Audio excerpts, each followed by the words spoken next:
مولانا محمد وعلی آل سیدنا و مولانا محمد مبارک وسلم۔ حمد و صلات کے بعد عزتوں کی مسند پر جلوہ فراز، عالی مرتبت، ذی وقار، محترم محتشم علماء کرام اور واجب الاحترام ذوی الاحتشام برادران اسلام، السلام علیکم ورحمۃ اللہ وبرکاتہ۔ توفیق باری تعالیٰ مجھے اور آپ کو درس قرآن مجید کی سعادت حاصل ہو رہی ہے۔ اللہ کی بارگاہ میں دعا گو ہوں کہ اللہ تعالیٰ میری اور آپ کی شرکت کا ایک ایک لمحہ قبول فرمائے۔ ارشاد فرمایا وَقَضَىٰ رَبُّكَ أَلَّا تَعْبُدُوا إِلَّا إِيَّاهُ، اور تیرے رب نے فیصلہ کر دیا کہ اس کے سوا کسی کی عبادت نہیں۔ سجدہ صرف اللہ کی ذات کو ہے اور وہی ذات اس بات کا حق رکھتی ہے کہ انسان کی پیشانی اسی کے آگے جھکے۔ وَبِالْوَالِدَيْنِ إِحْسَانًا، اور والدین کے ساتھ حسن سلوک کرنا۔ حقوق والدین کی اہمیت کا اندازہ قرآن مجید کے ان لفظوں سے لگایا جا سکتا ہے کہ اللہ تعالیٰ نے اپنی عبادت کے فوراً بعد متصل جس بات کا تقاضا کیا وہ والدین کے ساتھ حسن سلوک ہے۔ اس پر اہل علم نے گفتگو کی ہے اور کہا کہ انسان کے وجود کے دو سبب ہیں، ایک سبب حقیقی ہے اور ایک سبب ظاہری ہے۔ سبب حقیقی ذات باری تعالیٰ ہے اور سبب ظاہری والدین ہیں۔ تو پہلے جز میں سبب حقیقی کے حق کو بیان کیا گیا، تو دوسرے جز میں سبب ظاہری کی طرف توجہ دلائی گئی۔ ماں باپ کس قدر اہمیت کے حامل ہیں۔ میرے حضور تشریف فرماتے صحابہ بیٹھے تھے کہ دور سے ایک بوڑھی خاتون کو اپنی طرف آتے دیکھا۔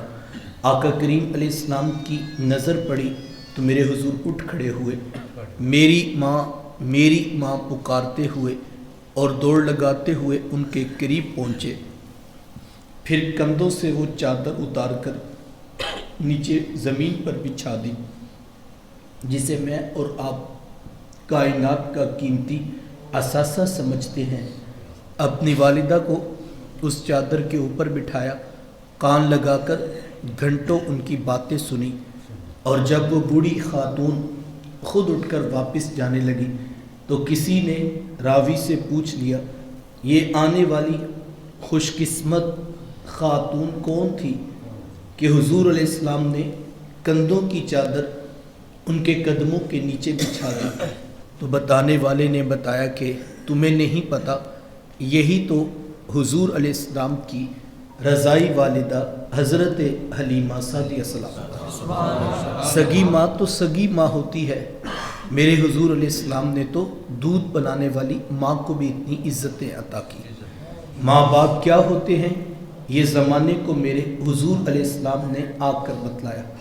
آقا کریم علیہ السلام تشریف فرما تھے کہ ایک نوجوان حاضر خدمت ہوا، آ کر عرض کرتا ہے کہ حضور میں جہاد پہ جانا چاہتا ہوں، یعنی میں یہ چاہتا ہوں کہ ہاتھ میں تلوار پکڑ کر دشمنان خدا اور رسول کے اوپر ٹوٹ پڑوں اور اپنی جان جیسی متاع عزیز اس راہ میں قربان کر دوں۔ آنے والا کسی چھوٹے کام کی اجازت نہیں طلب کر رہا، اتنا بڑا کام کہ جس کے بارے کہا گیا کہ شہید کے خون کا قطرہ زمین پہ بعد میں گرتا ہے، اس کے گناہوں کو پہلے بخش دیا جاتا ہے، اتنے بڑے کام کی سائل اجازت طلب کرتا ہے۔ تو میرے حضور کیا فرماتے ہیں احیٌ والدہ کا، کیا آپ کے ماں باپ زندہ ہیں؟ قال نعم، جی حضور زندہ ہیں۔ قال ففیہما فجاہد، اور میں جاؤ ان کی خدمت کرو، یہی تمہارا جہاد ہے۔ ماں تڑپ رہی ہو، بیٹا جہاد کرے یا تبلیغ، اللہ کا قرب نہیں ملے گا جب تک ساتھ میں ماں باپ راضی نہیں ہوں گے۔ ماں باپ کو اس قدر اہمیت حاصل ہے، یقین جانیے ہمیں تو شاید آج تک اس بات کا ادراک ہی نہیں ہو سکا کہ ماں باپ کی خدمت انسان کو کہاں تک پہنچا دیتی ہے۔ آپ نے علماء سے وہ روایت سنی ہوگی کہ حضرت موسیٰ علیہ السلام نے پوچھا تھا کہ مالک میرا جنت کا ساتھی کون ہے؟ تو کہا موسیٰ فلاں بازار میں چلے جائیے، وہاں پر ایک قصاب ہے جو گوشت کاٹ کر لوگوں کو بیچ دیتا ہے، وہ آپ کا جنت کا ساتھی ہے۔ حضرت موسیٰ علیہ السلام چل پڑے کہ میں جا کر دیکھوں تو صحیح وہ کیا کرتا ہے۔ جا کر دیکھا تو عام سا قصاب تھا، گوشت کاٹتا اور لوگوں کو بیچ دیتا، ہاں جو ٹکڑا اسے اچھا لگتا وہ الگ کر دیتا۔ شام کو جب گھر واپس پلٹنے لگا تو اس نے الگ کیا ہوا گوشت پیک کیا اور وہ گھر کی طرف چل دیا۔ حضرت موسیٰ علیہ السلام بھی اس کے پیچھے ہو لیے۔ وہ گھر پہنچا تو شوربے میں جا کر کھانے کو تیار کیا، اور جب کھانا پک گیا روٹی کے ٹکڑے توڑ توڑ کر بھگو بھگو کر نرم کرتا اور پھر محبت سے لقمہ بنا کر اپنی بوڑھی ماں کے منہ میں رکھتا۔ حضرت موسیٰ علیہ السلام اس کا یہ عمل دیکھتے رہے۔ پھر اس نے ٹانگیں دبائی، خدمت کی۔ جب اٹھ کر جانے لگا تو اس کی بوڑھی ماں نے آسمان کی طرف دیکھا اور اس کے بوڑھے لب ہلے۔ بڑھاپے کی وجہ سے آواز زیادہ نہ پیدا ہو سکی تو حضرت موسیٰ علیہ السلام نے پوچھ لیا کہ تیری ماں کیا کہہ رہی ہے؟ تو اس نے کہا حضرت میری ماں بڑی سادہ ہے، جب شام رات آ کر یوں اس کی خدمت کرتا ہوں تو یہ روزانہ آسمان کی طرف منہ کر کے کہتی ہے کہ اللہ تجھے جنت میں موسیٰ کا ساتھ عطا کرے۔ اور میں کہتا ہوں ماں تو بڑی سادہ ہے، کہاں کوہ طور پہ بیٹھ کر ڈائریکٹ رب سے باتیں کرنے والے پیغمبر حضرت موسیٰ علیہ السلام، اور کہا میرے جیسا عام سا گناہگار آدمی، تو ماں یہ تو کوئی جوڑ ہی نہیں بنتا ہے۔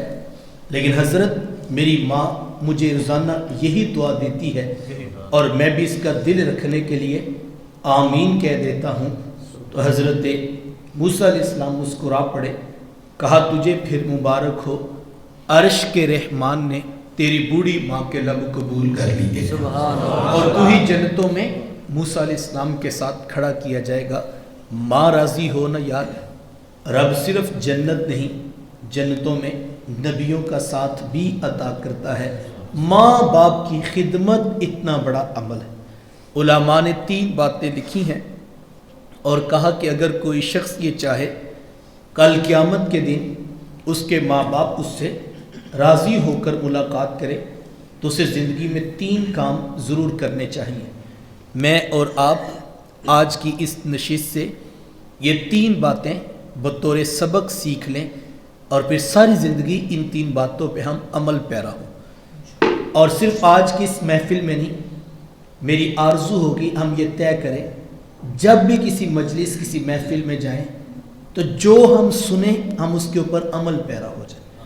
ہمارے ہاں محفلیں تو بہت زیادہ ہوتی ہیں، جلسے خطابات آپ روزانہ دیکھتے ہیں، سوشل میڈیا کے اوپر ہزاروں کلپس ہیں، جو لاکھوں کلپس ہیں جو شیئر کیے جا رہے ہیں، اور ایک بندہ 10 سٹیٹس بھی لگا رہا ہے، 5 7 گروپوں کے اندر بھی وہ موجود ہے، اور روزانہ سینکڑوں ہزاروں کلپس ہماری نظروں سے گزرتے ہیں، لیکن معاشرے کے اندر عمل کا رجحان پیدا نہیں ہو رہا۔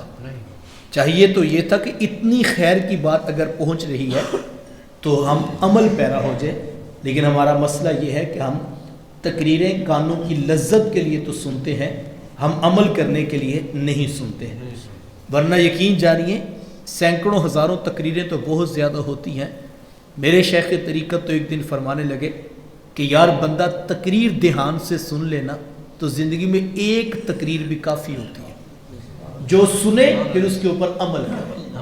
ہمارے اسلاف کا یہی طریقہ ہوتا تھا، پہلے کب اتنے علماء میسر آتے تھے، لوگ دیہاتوں سے شہروں میں جاتے تھے جمعہ پڑھنے کے لیے، اور کسی عالم سے کبھی ملاقات ہونی تو ایک بات سننی تو پھر ساری زندگی اس کے اوپر عمل کرنا۔ ہمارے بزرگوں کا یہی طریقہ تھا، لیکن آج تقریریں بہت ہیں، محفلیں بہت ہیں، نعت خوانیاں بہت ہیں، لیکن عمل نہیں ہے۔ تو وجہ یہ ہے کہ ہم کانوں کی لذت کے لیے تو سنتے ہیں، ہم عمل کرنے کا جذبہ نہیں رکھتے۔ میں صرف 15-20 منٹ میں یہ 3 باتیں آپ کے سامنے رکھنی ہیں، اور میں یہ چاہوں گا کہ ہم ان 3 باتوں پہ، یہ لمبی باتیں نہیں مختصر باتیں ہیں، ہم ان 3 باتوں پہ عمل ضرور کریں گے۔ سب سے پہلی بات، کثرت کے ساتھ ماں باپ کے لیے بخشش و مغفرت کی دعا کی جائے۔ ماں باپ زندہ ہوں تب بھی ماں باپ وفات پا جائے تب بھی۔ ایک روایت میں ہے کہ جو شخص روزانہ اپنے ماں باپ کی بخشش کی دعا کرتا ہے، میرے حضور فرماتے اس کے رزق میں کبھی بے برکتی نہیں آتی، اللہ تعالیٰ اس کو رزق کی فراوانی عطا کرتا ہے۔ اب دعائے بخشش کا انداز کوئی بھی ہو سکتا ہے۔ آپ کل کا ختم دلوائیں، چہلم کی تقریب رکھیں، یا سالانہ برسی کے عنوان پہ لوگوں کو جمع کریں اور اپنے ماں باپ کے لیے بخشش و مغفرت کی دعا کریں، تو یقیناً یہ باعث سے برکت عمل ہے۔ لیکن اس مصروف ترین دور کے اندر کس کے پاس اتنا وقت ہوگا کہ وہ روزانہ سینکڑوں ہزاروں لوگوں کو جمع کرے اور پھر اپنے ماں باپ کے لیے بخشش و مغفرت کی دعا کرے؟ تو مجھے اور آپ کو بڑا خوبصورت طریقہ جو علماء نے دیا وہ کیا ہے؟ کہا کہ کوشش کر کے، محنت کر کے آپ 5 وقت کے نمازی بن جائیں۔ یہ اتنا خوبصورت عمل ہے، اتنا خوبصورت عمل ہے کہ بیٹے کی کوئی نماز پوری نہیں ہوتی جب تک وہ یہ دعا نہیں کر لیتا، ربنا اغفر لی ولی والدی، کہ مالک مجھے بھی بخش دے، میرے ماں باپ کو بھی بخش دے۔ یہ بہترین وظیفہ ہے۔ ایک تو رب کا حکم ہے، سینکڑوں مرتبہ پڑھنے کی تاکید ہے، نہ پڑھنے پر سخت عذاب کی وعید ہے، اور دوسرا محبوب علیہ السلام کی بھی آنکھوں کی ٹھنڈک ہے، اور تیسرا بیٹے کی نماز ہی پوری نہیں ہوتی جب تک وہ بخشش و مغفرت کی دعا نہیں کر لیتا۔ نماز نماز نماز، آخری وصیت امت کے نام یہی تھی کہ لوگوں نماز نہ چھوڑنا، لوگوں نماز نہ چھوڑنا، لوگوں نماز نہ چھوڑنا۔ آج ہم دیکھیں ہم کہاں پہ کھڑے ہیں۔ 95% لوگ ہیں جو شاید عملاً نماز کا بائیکاٹ کر چکے ہیں۔ ہماری مسجدیں ویران ہیں اور ہمارے گھر قبرستان بنے ہوئے ہیں۔ جس گھر میں کوئی شخص اٹھ کے سجدہ کرنے کے لیے تیار نہیں، وہ گھر قبرستان نہیں تو اور کیا ہے۔ کیا میں اور آپ اس بات پہ غور کریں کہ یار 5 بیٹے ہیں، 2 بیٹیاں ہیں، بہویں گھر میں موجود ہیں، پورا خاندان آباد ہے، لیکن صبح فجر کے وقت کوئی ایک بندہ بھی اٹھ کے سجدہ کرنے کے لیے تیار نہیں۔ یہ نحوست نہیں، بے برکتی نہیں تو اور کیا ہے۔ آج کسی سے پوچھے نا تو وہ کہتا ہے کہ پتہ نہیں کسی نے تعویذ ڈال دی ہے، کسی نے جادو کروا دیا ہے، اور نہ جانے کیا ہو گیا، کسی نے بڑا ڈاڈا وار کیا ہے۔ صاحب کسی نے کچھ نہیں کیا، یہ ہمارے اعمال بد کی نحوست ہے، یہ ہماری نمازوں کے چھوڑے جانے کی نحوست ہے جو ہمارے گھروں میں برس رہی ہے۔ کاش میں اور آپ اس کے اوپر غور کریں، اور اس چیز کے اوپر توجہ ہونی چاہیے کہ آج ہماری کہیں کوئی نماز تو نہیں رہ گئی ہے۔ ہمیں اپنے رب کے حضور جھکتے ہوئے نماز پنجگانہ کا جو ہے مزاج اختیار کرنا چاہیے۔ نماز نماز نماز، آخری وصیت امت کے نام یہی تھی، لوگوں نماز نہ چھوڑنا، لوگوں نماز نہ چھوڑنا، لوگوں نماز نہ چھوڑنا۔ فرمایا ان اول ما یحاسب به العبد یوم القیامہ الصلاۃ، جس شے کے بارے میں کل سب سے پہلے پوچھا جائے گا وہ نماز ہے۔ اگر نماز ٹھیک نکلی تو بندہ کامیاب ہوگا، اور اگر نماز ٹھیک نہ نکلی تو میرے حضور فرماتے ہیں وہ ذلیل و رسوا ہو جائے گا۔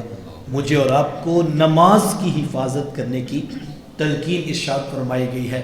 تو اگر ہم نماز پنجگانہ کا اہتمام کریں تو کل قیامت کے دن ہم سرخرو ہوں گے، اور اگر ہم یہ نہیں کرتے تو سن لیجئے اللہ کے رسول صلی اللہ علیہ وآلہ وسلم نے معراج کی رات مختلف عذابات کے اندر لوگوں کو مبتلا دیکھا۔ کسی کو دیکھا کہ کھولتا ہوا گرم پانی اس کے سر پہ ڈالنا چاہ رہا ہے، کسی کو دیکھا کہ لوہے کی کینچیوں سے ان کی زبانیں کاٹی جا رہی، ایک گروہ کو دیکھا کہ انتڑیاں کٹ کٹ کے ان کی نیچے زمین پہ گر رہی، اور ایک گروہ کے قریب سے گزر ہوا، باریک پتھروں کے ساتھ ان کے سر کوٹے جاتے تھے۔ جب پتھر سر پہ پڑتا تو وہ سر کو پیس دیتا، اور پھر پتھر پیچھے ہٹتا تو وہ سر دوبارہ بڑا ہو جاتا، پھر دوبارہ پتھر اس سر کے اوپر پڑتا۔ پوچھا گیا کہ حضور نے پوچھا کہ جبریل یہ کون لوگ ہیں؟ عرض کی حضور یہ وہ لوگ ہیں جن کی پیشانیاں پنجگانہ نماز سے بوجھل رہتی تھی، جو نماز نہیں پڑھتے تھے، آج پتھروں کے ساتھ ان کے سر کوٹے جا رہے ہیں۔ تو مجھے اور آپ کو اپنے سجدے کی حفاظت کرنی ہے، انگلی پکڑ کر اپنی اولاد کو مصلی پہ کھڑا کرو۔ یقین جانیے بڑے خوش قسمت ہے وہ ماں باپ جن کی اولادیں پنجگانہ سجدے کی عادت رکھتی ہیں۔ یقین جانیے ہو سکتا ہے ان کی اولادیں ان کے جانے کے بعد بہت بڑا ختم نہ دلوا سکے، ہو سکتا ہے بیٹا بیرون ملک چلا جائے، سال کے بعد قبر پہ آ کے سلام بھی نہ کر سکے، ہو سکتا ہے دنیا میں بچے مصروف ہو جاتے ہیں، لیکن میں کہتا ہوں کوئی بات نہیں۔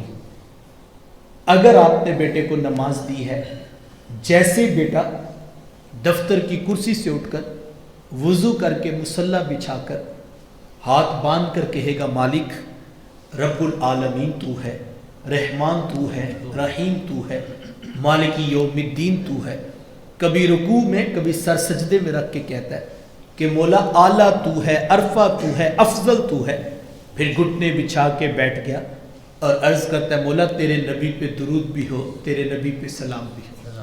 اب اس کی رحمتیں برس رہی ہیں کہ میرے بندے تو نے مجھے رحمان کہا، رحیم کہا، مالک یوم الدین کہا، تو نے رکوع و سجود میں تسبیح و تحمید کے ساتھ ہمیں اعلیٰ و عرفہ ہونے کے ساتھ یاد کیا، تو نے ہمارے نبی پہ درود بھی پڑھا، تو نے ہمارے رسول پہ سلام بھی پڑھا، اب تو بھی تو بتا تو کیا چاہتا ہے۔ تو اس کی رحمتیں جب پوچھتی ہیں تو بندہ پلکیں جھکا کے عرض کرتا ہے مولا بس مجھے بھی بخش دے، میرے ماں باپ کو بھی بخش دے۔ مجھے بتائیے اس دعا کا کوئی نتیجہ، اس دعا کا کوئی مقابلہ ہو سکتا ہے؟ یہ کتنی بڑی سعادت ہے۔ کاش میں اور آپ اس بات کے اوپر غور کریں اور اپنی اولادوں کو مصلی پہ کھڑا کریں، یہ سب سے بڑی کامیابی ہے۔ قرآن مجید نے کہا قد افلح المؤمنون، تحقیق کامیاب ہو گئے ایمان والے۔ کون سے ایمان والے؟ الذین هم فی صلاتهم خاشعون، وہ ایمان والے جن کی نمازوں میں خشوع و خضوع ہے۔ خشوع و خضوع والی نمازیں پڑھنے والے کامیاب ہو گئے۔ تو مجھے اور آپ کو نماز پنجگانہ کا اہتمام کرنا ہے۔ دوسری بات، وقت سمٹ گیا، ماں باپ فوت ہو جائیں ان کے رشتہ داروں سے اچھا سلوک کیا جائے۔ ماں فوت ہوگی ہے تو ماموں خالہ کے ساتھ، باپ فوت ہو گیا ہے چچا تایا پھپھوں کے ساتھ اس نے سلوک کیا جائے، اس سے بھی ماں باپ کی روح خوش ہوتی ہے۔ وہ کسی شاگرد نے پوچھا تھا کہ استاد جی ماں باپ فوت ہو جائے تو پھر کیا کریں؟ کہا بیٹا ماں باپ فوت ہو جائیں تو ان کی نشانیوں سے پیار کیا کرو۔ کہا حضرت ماں باپ کی بھی نشانیاں ہوتی ہیں؟ کہا ہاں بیٹا، یہ جو بہن بھائی ہوتے ہیں نا یہ ماں باپ کی نشانیاں ہوتی ہیں۔ ماں فوت ہو گئی ہے، بہنوں کے سروں پہ شفقت کے ہاتھ رکھو، باپ فوت ہو گیا بھائیوں کو سینے سے لگا کے رکھو، اس سے بھی ماں باپ کی روح خوش ہوتی ہے۔ ویسے بھی تلقین شریعت ہے، فرمایا کہ جو تیرے سے تعلق توڑے تو اس کے ساتھ تعلق جوڑ، جو تجھے محروم رکھے تو اس کی جھولیاں بھر دیا کر۔ ہمیں سلو کر لینے کا، معاف کر دینے کا مزاج دیا گیا ہے، اور یہ وہ رشتہ داریاں ہیں کہ جن کے بارے حضور علیہ السلام نے فرمایا کہ وہ شخص جنت میں داخل نہیں ہوگا۔ صحابہ نے پوچھا کہ حضور جی کون جنت میں داخل نہیں ہوگا؟ حضور میں قاطع الرحم، رشتوں کو توڑنے والا جنت میں داخل نہیں ہوگا۔ ایک روایت میں ہے جنت میں جانا تو بڑے دور کی بات ہے، یہاں تک فرما دیا کہ وہ شخص جنت کی خوشبو بھی نہیں پا سکے، جبکہ جنتی جنت سے بھی 500 سال کی مسافت پہ ہوں گے کہ جنت کی خوشبو آنا شروع ہو جائے گی، لیکن جو رشتوں کو توڑنے والا ہے وہ جنت کی خوشبو بھی نہیں پا سکے گا۔ تو مجھے اور آپ کو اس کی تلقین کی گئی کہ ہم اپنی اولادوں کو نماز پنجگانہ کے ساتھ ساتھ یہ چیز بھی سکھائیں کہ یہ رشتہ داریاں عین دینداری ہے۔ ہمارے ہاں بعض اوقات کیا ہوتا ہے، بیٹا جوان ہو گیا، کاروبار سیٹ ہو گیا، تو برادری میں اس نے کبھی چچا کے خلاف بات شروع کر دی تو کبھی ماموں کے خلاف شروع کر دی۔ تو بعض اوقات اگر چچا کے خلاف ہو جائے بیٹا تو ماں اندر ہی اندر مطمئن ہو جاتی ہے کہ چلو اچھی بات ہے، میں اسی دن کا انتظار تھا، اب میرے بدلے پورے کرے گا۔ کبھی وہ ماموں کے خلاف کھڑا ہوا تو باپ اندر ہی اندر مطمئن ہو جاتا ہے۔ میں کہتا ہوں کبھی ایسے نہیں کرنا چاہیے۔ لطف یہ ہے اگر بیٹا چچا کے خلاف کھڑا ہو جائے تو ماں اندر درمیان میں آ کے کہے بیٹا یہ بھائیوں کا آپس کا اختلاف ہے، میں تمہیں نصیحت یہی کروں گی، جس طرح اپنے باپ کا احترام کرتے ہو اسی طرح اپنے چاچے کا بھی احترام کرتے ہو۔ اگر وہ ماموں کے خلاف ہو جائے تو باپ کہے بیٹا میں تمہیں یہ سکھاؤں گا، یہ بہن بھائیوں کا آپس کا اختلاف ہے، میں تمہیں نصیحت یہ کرتا ہوں جس طرح اپنے چچا کا احترام کرتے ہو، جس طرح اپنی والدہ کا احترام کرتے ہو، اسی طرح اپنی ماموں اور اپنے خالہ کا احترام کرنا ہے۔ تو یہ رشتوں کا تقدس ہے جو ہمیں خود سکھانا ہوگا اور اولادوں کو بتانا ہوگا۔ یہ خاندان میں وہ رشتے ہیں کہ جن کے ساتھ اچھا سلوک کرنے کی ہمیں تاکید کی گئی ہے، سلوک کر لینے کا حوصلہ، معاف کر دینے کی عادت کو اختیار کرنا ہے۔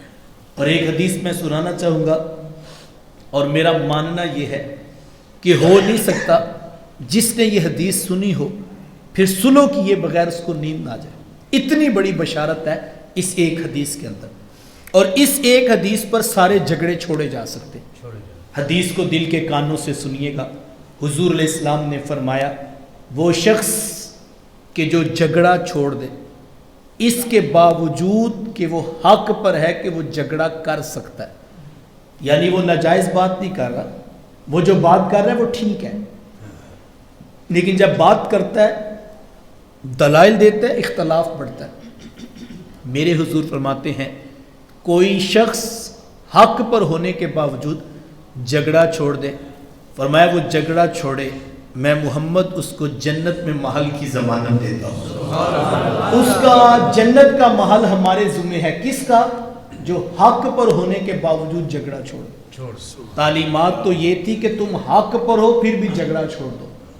ہم حق پر نہیں ہوتے لیکن ہم پھر بھی اختلاف کر رہے ہوتے ہیں، تو ہمیں تلقین یہ ہے کہ تم حق پر ہونے کے باوجود جھگڑا چھوڑ دو، سلو کر لینے کا مزاج، معاف کر دینے کی عادت کو اختیار کیا جائے۔ میری تیسری اور آخری بات، ماں باپ فوت ہو جائیں تو جو نیکی دنیا میں وہ کرتے تھے اس کا تسلسل نہیں ٹوٹنا چاہیے۔ کسی غریب کی مدد کرتے تھے، کسی یتیم کی فیس دیتے تھے، کسی بیوہ کے راشن، کسی مسجد، مدرسہ یا ہاسپٹل میں فنڈ بھیجتے تھے، تو یہ نہیں کہ وہ اگلے دن آئیں تو آپ کے وہ حاجی صاحب کرتے تھے کل سے تم نے نہیں آنا، ایسے نہیں ہونا چاہیے۔ نیکی نسل در نسل آگے چلتی رہنی چاہیے۔ نیکی میں بڑی طاقت ہے، یقین جانیے، نیکی 7 نسلوں کو بھی پار لگا دیتے، نیکی میں بڑی طاقت۔ حضور علیہ السلام نے فرمایا اگر تم راہ خدا میں ایک خشک کھجور صدقہ کر سکو، تمہارے پاس تازہ کھجور نہیں ہے، ایک کھجور ہے اور وہ بھی خشک ہو چکی ہے، فرمایا اگر تم اتنا صدقہ بھی کر دو اس کی رحمتوں سے بعید نہیں، وہ اس کھجور کا صدقہ تمہیں بھڑکتی ہوئی جہنم سے آزاد کر دے گا۔ ایک کھجور بھی، نیکی چھوٹی نہیں ہوتی، یاد رکھیے گا، نیکی جب رب کے نام کی ہو تو بہت بڑی ہوتی ہے۔ ہمارا مسئلہ یہ ہے کہ ہم لوگ نیکی رب کے لیے کرتے کب ہے؟ ہم تو برادری کو دکھانے کے لیے، خاندان کو دکھانے کے لیے، شہرت حاصل کرنے کے لیے، سوشل میڈیا کا پیج وائرل ہو جائے، جناب میں لوگوں کی نظروں میں آ جائے، نیکی رب کے لیے کب کی جاتی ہے؟ لیکن یقین جانیں اگر برادری کو، خاندان کو، لوگوں کو، معاشرے کو ہم بھول جائیں، ہم سے محض اللہ کے لیے نیکی کریں تو اس نیکی کا کیا اجر ہے، اللہ اکبر۔ کہ حضور فرماتے کہ تم نے ایک خشک کھجور صدقہ کیا، تازہ کھجور نہیں ہے، خشک کھجور بھی صدقہ کرو، فرمایا اس نے اگر قبول کر لی اس کے نام کی نیکی تو اس کی رحمتوں سے بعید نہیں، وہ اس کھجور کا صدقہ تمہیں جہنم سے آزاد کر دے گا۔ تو مجھے اور آپ کو نیکی کو جاری رکھنا ہے۔ دیکھو جب نیکی کو تسلسل سے جاری رکھا جاتا ہے اس کے ثمرات نصیب ہوتے ہیں۔ حضور علیہ السلام تشریف فرماتے، صحابہ بیٹھے تھے کہ ایک قافلہ کسی جگہ سے ہجرت کر کے آیا اور ان کی حالت بڑی پتلی تھی، خستہ حال تھے بیچارے، یہاں تک کہ پیوند لگے کپڑے اور پاؤں میں جوتے بھی نہیں تھے اور پیٹ میں ڈالنے کی لقمہ بھی نہیں تھا۔ قافلہ تھا، ہجرت کر کے آیا، ان کی حالت دیکھی نہیں جاتی تھی۔ اللہ کے رسول کھڑے ہوئے اور حضور علیہ السلام نے لوگوں کو ترغیب دینا چاہی کہ لوگوں یہ مفلس ہیں، یہ غریب لوگ ہیں، اسلام میں آئے ہیں، ہجرت کر کے آئے ہیں، گھر بار چھوڑ کے آئے ہیں۔ ابھی حضور ترغیب دلا رہے تھے کہ ابھی بات مکمل نہیں ہوئی تھی کہ ایک صحابی چپکے سے اٹھے اور گھر جا کے کوئی اناج اٹھایا اور لا کر خدمت اقدس میں پیش کر دیا۔ دوسرا شخص اٹھا، تیسرا شخص اٹھا، لوگ اٹھ پڑے، اب ہر کوئی اپنے گھر میں جاتا ہے، کپڑے ملے، اناج ملا، دانے ملے، جو میسر آیا، اور لا کر انہوں نے مسجد نبوی میں ڈھیر لگا دیا۔ جب ڈھیر لگا نا تو حضور کے چہرے پہ مسکراہٹ آ گئی، اللہ، حضور خوش ہوئے۔ تو حضور علیہ السلام نے پتہ کیا فرمایا؟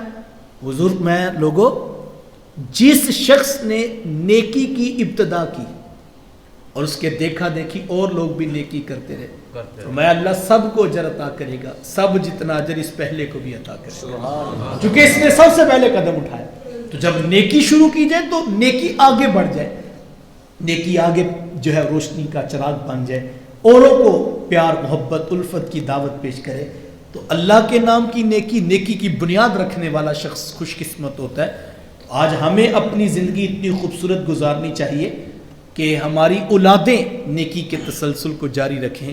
اور یہ تو ویسے ہی ماہ سیام رمضان المبارک کی آمد کا موسم ہے، اور آپ جانتے ہیں رمضان المبارک میں نیکی کا ریٹ ویسے بڑھا دیا جاتا ہے، ایک تم کرو گے اللہ 70 گنا اجر عطا کرے گا، تم ایک نیکی کرو اللہ 70 کا ثواب تمہیں عطا کرے گا۔ شیاطین کو جکڑ دیا جاتا ہے اور نیکی کا ریٹ بڑھا دیا جاتا ہے۔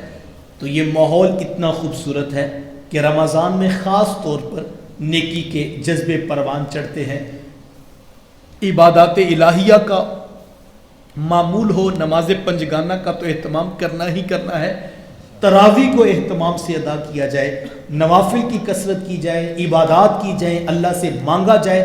حضور علیہ السلام نے فرمایا تھا کہ ناک خاک آلود ہو اس شخص کی جس نے رمضان بھی پایا اور پھر بخشش کا سامان نہیں کر پایا، فرمایا وہ ذلیل و رسوا ہو گیا۔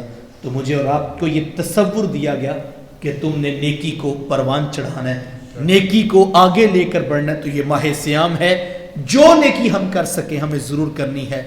کتنے لوگ ہیں جو یہ کہتے تھے ہم کل سے نیکی کا سفر شروع کریں، کتنے لوگ تھے جو کہتے تھے ہم کل سے نماز شروع کریں، لیکن آپ جائیے جا کے قبرستانوں میں دیکھیے، ان کی زندگی کی کل نہیں آئی، لیکن ان کی قبر کی اندھیری رات آن پہنچی، قبل اس سے کہ میں اور آپ بھی موت کی آغوش میں سلا دیے جائیں۔ مجھے اور آپ کو آج کوشش کر کے نیکی کے موسم کے اندر نیکی کو پروان چڑھانا ہے، اپنی زندگی اتنی خوبصورت گزاری جائے، کل کو اولادیں فخر سے کہیں یہ والی نیکیاں میرا باپ کرتا تھا، آج کے بعد یہ نیکیاں میں کروں گا، پھر ان کی اولاد، پھر ان کی اولاد، پھر ان کی اولاد۔ تو نیکی کا یہ سفر چلتے رہنا چاہیے۔ اللہ کی بارگاہ میں دعا گو ہوں اللہ ہم سب کے ماں باپ کی بخشش و مغفرت فرمائے، جن کے زندہ ہیں صحت و عافیت والی لمبی زندگیاں نصیب فرمائے، جن کے بیمار ہیں ان کو شفا عطا فرمائے، اور جن کے ناراض ہیں ان سے کہنا چاہوں گا آج موقع ہے، ابھی وقت ہے، ہاتھ جوڑ کر پاؤں پکڑ کر بھی راضی کرنا پڑے تو آج آسان ہے، کل سوائے پچھتاوے کے حاصل کچھ نہیں ہوگا۔ اللہ مجھے آپ کو توفیقات عمل نصیب فرمائے۔ وآخر دعوانا ان الحمدللہ، آمین۔ اللہم صلی علی سیدنا و مولانا محمد مبارک وسلم۔ میرے مالک اٹھے ہاتھ پھیلی جولیاں رحمتوں سے بھر دے، اتنے لوگ اپنا قیمتی وقت نکال کر تشریف لائے۔ یا اللہ ہمارے ڈاکٹر خالد بلوچ صاحب وفات پا گئے، ان کی بخشش و مغفرت فرمانا، زندگی بھر کی نیکیاں قبول فرمانا، گناہوں سے درگزر فرمانا، جنت الفردوس میں اعلیٰ مقام نصیب فرمانا، پسماندگان کو صبر جمیل عطا فرما، اپنی بارگاہ سے بہتریاں نصیب فرمانا۔ یا اللہ اس مسجد کو پیار، امن، محبت کا مرکز رکھنا، کام کرنے والوں کو دارین کی سعادت نصیب فرما۔ رب ارحمہما کما ربیانی صغیرا۔ صلی اللہ تعالی علی حبیبہ محمد وآلہ وصحبہ اجمعین۔